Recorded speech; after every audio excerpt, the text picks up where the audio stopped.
ಜಿಲ್ಲೆಯ ಗುಬ್ಬಿ ತಾಲೂಕಿನ ಯಡವನಹಳ್ಳಿಗೆ ಮಂಗಳವಾರ ಭೇಟಿ ನೀಡಿದ ಉಪಮುಖ್ಯಮಂತ್ರಿ ಡಾಕ್ಟರ್ ಜಿ ಪರಮೇಶ್ವರ್ ಅವರು ಸಿಎಪಿ ಅನುದಾನದಡಿ ಕೊರೆಸಲಾದ ಕುಡಿಯುವ ನೀರಿನ ಕೊಳವೆ ಬಾವಿಯನ್ನ ಪರಿಶೀಲಿಸಿ ಅಧಿಕಾರಿಗಳಿಂದ ಮಾಹಿತಿ ಪಡೆದಿದ್ದಾರೆ.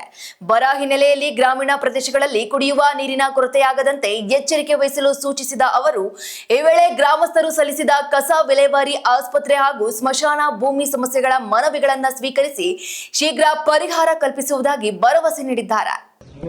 ನಮಗೆ ಈ ಕಡೆ ಹೋಗಿ ತುರುವೇಕೆರೆಗೆ ಹೋಗಿ ದೂರ ಆಗುತ್ತೆ. ಇಲ್ಲಿ ತಿರ್ಗಾ ಗುಬ್ಬಿಗೆ ಬರ್ಬೇಕು ಎಲ್ಲದಕ್ಕೂ ಯಾಕೆ ಯಾವುದೇ ಸ್ಪಂದಿಸಲ್ಲ ಸ್ವಾಮಿ. ಯಾವುದೇ ಸಮಸ್ಯೆ ಇದೆ ಸರ್. ಇದಾದ್ಮೇಲೆ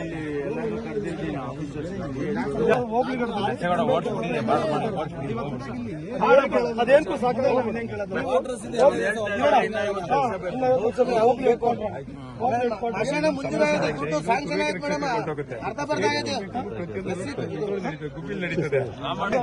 ದುಡ್ಡು ಹಾಕೊಟ್ಟಿದ್ದಾರೆ, ಅರ್ಧ ಬರ್ಧ ಬ್ಯಾಂಕ್ ತಿಳಿಸಿದ್ದಾರೆ. ಅದೇನು ಅಂತಲೇ ಗೊತ್ತಾಯ್ತಲ್ಲ. ಆಮೇಲೆ ನಮ್ ಮುಚ್ಚಕ್ಕೆ ಹೋದ್ರೆ ಎಲ್ಲ ನೀರು ನಿಂತ್ಕೊಂತದೆ, ಹಳ್ಳ ಗುಂಡಿ. ಆಯ್ತು.